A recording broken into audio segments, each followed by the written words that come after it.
Ang Sahara Desert ay isa sa pinakamapanganib na lugar para puntahan ng mga tao. Sa disyertong ito kasi, hindi nag-e-exist ang maulap o maulan na panahon. Kaya mahirap talaga makahanap ng tubig sa lugar na ito. Ang matinding sikat nga lang ng araw na bumabalot sa buong disyerto na nagtataglay ng matinding thermal radiation, talagang malaki ang chance na ma-heat stroke o magka-sunburn ang sinuman na mapadpad sa lugar na ito. Isa ito sa kilalang pinakamainit na lugar sa buong mundo na umaabot ng taas ng temperatura hanggang 40 degrees Celsius, lalo na pag buwan ng summer. Depende sa lugar, madalas umaabot pa ng 47 degrees Celsius. Tapos ang buhangin sa lugar na to napakadali pang uminit na umaabot pa hanggang 80 degrees Celsius o mas mataas pa, na kapag nadampi ang balat mo rito siguradong mapapaso ka. Hindi lang yun, dahil madalas pa ang sunstorm sa lugar na to, na kung saan ang napakainit at napakatalim na butil ng mga buhangin dito kaya nitong pinsalain ang buong katawan mo. At kapag pumasok ito sa mata mo pwede mo itong ikabulag. At pag nalanghap mo ito sigurado mapipinsalang mga laman loob mo. Ang Sahara ay napakalaking disyerto. Halos nasa million square kilometers ang area nito. Ibig sabihin, mas malaki pa ito sa buong lupain ng United States. Kaya pag na-stranded ka sa lugar na to malabong makahanap ka ng tulong. Kaya kung naliligaw ka sa lugar na to magiging masaklap talaga ang buhay mo. Pero alam nyo ba na may isang tao na napadpad sa gitna ng lugar na ito ng disyerto at nakasurvive ito? So paano nangyari yun? Noong 1986, nung unang nagkaroon ng tinatawag na Marathon of the Suns, na mas kilala bilang Sahara Marathon, na ginanap mismo sa southern Morocco ng Sahara Desert. Isa itong ultramarathon race na may 251 kilometers ang layo. Halos 6 na araw ang tinatagal ng pagtakbo rito ng mga participants. Bukod sa napakalaking distansya na kailangan nilang takbuhin, challenging din dito ang kanilang mga dadaanan, lalo na yung matinding init ng temperatura na kanilang kakaharapin. Noong 1994, isang Italian na nagngangalang Mauro Prosperi ang nag-decide na sumali sa endurance racing na ito. Actually, sanay na si Mauro sa mga takbuhang ganito. Katunayan, nanalo na ito ng gold medal sa modern pentathlon sa Olympic Games. Kaya gusto nito na lumahok sa mas challenging na takbuhan. Bilang paghahanda sa Sahara Marathon, 40 kilometers ang tinatakbo niya araw-araw at nagbabawas siya ng tubig na maiinom.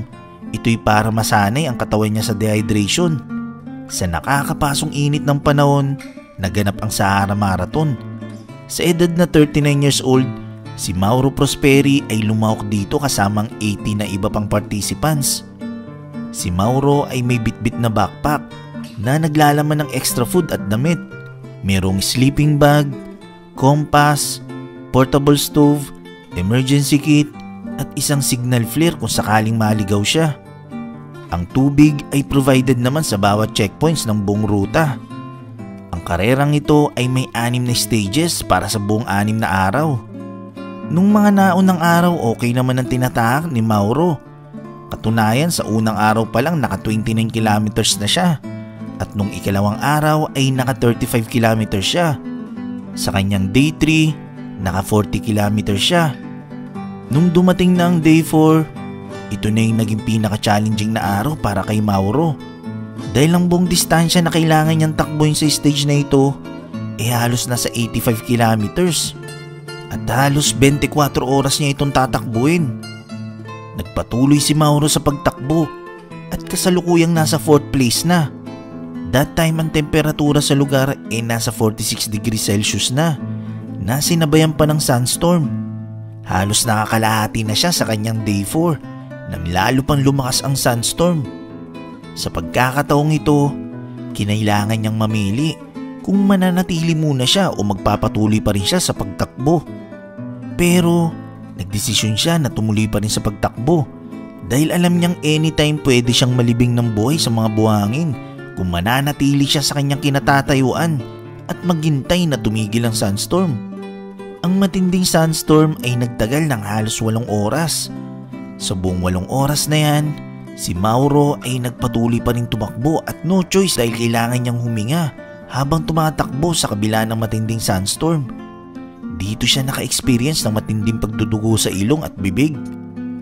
Nung humupa ng malakas na hangin at luminaw ng kanyang paligid, dito niya na-realize na wala na siya sa race trail. Hindi niya alintana ang posibleng panganib ng kanyang kaharapin. At ang ginawa niya ay naglatag na lang siya ng mahigaan sa gitna ng disyerto at natulog.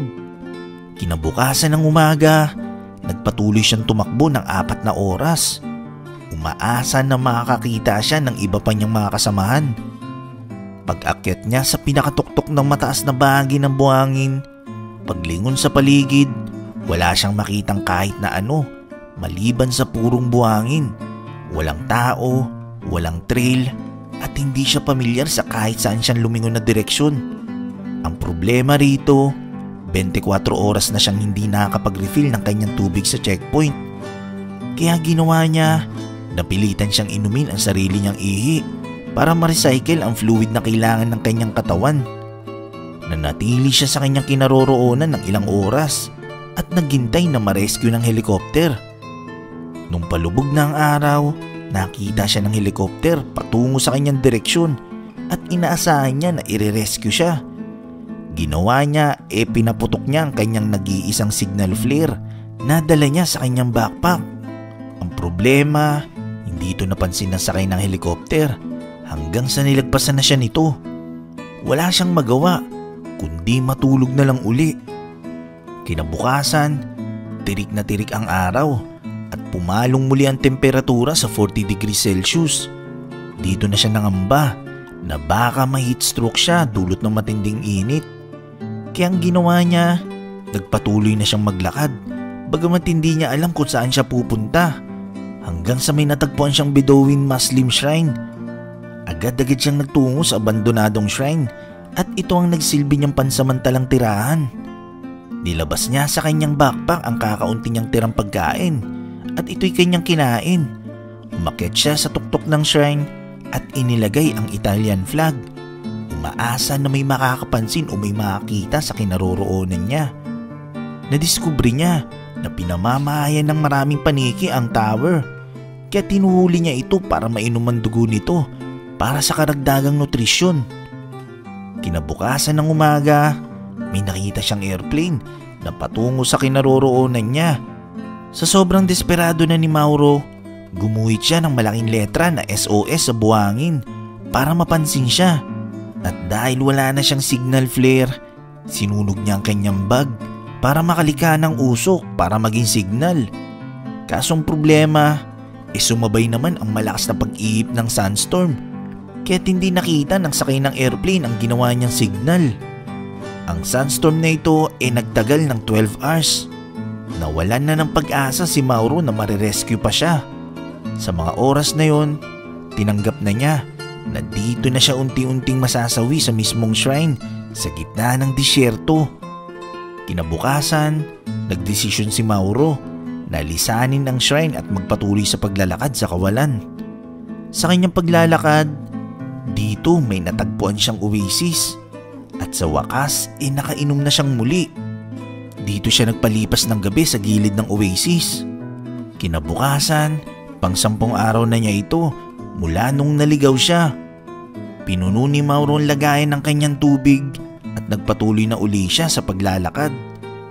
Sa ilang oras niyang paglalakad, dito siya nakita ng bakas ng yapak ng tao sa buhangin.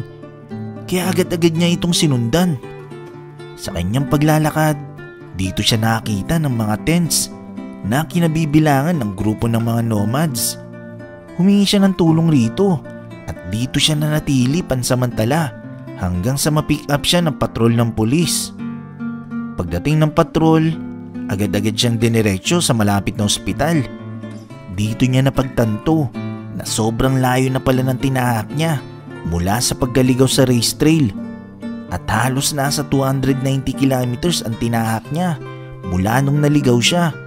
Tapos, di niya namalayan na nakalabas na pala siya sa border ng Morocco at nakapasok na siya sa teritoryo ng Algeria.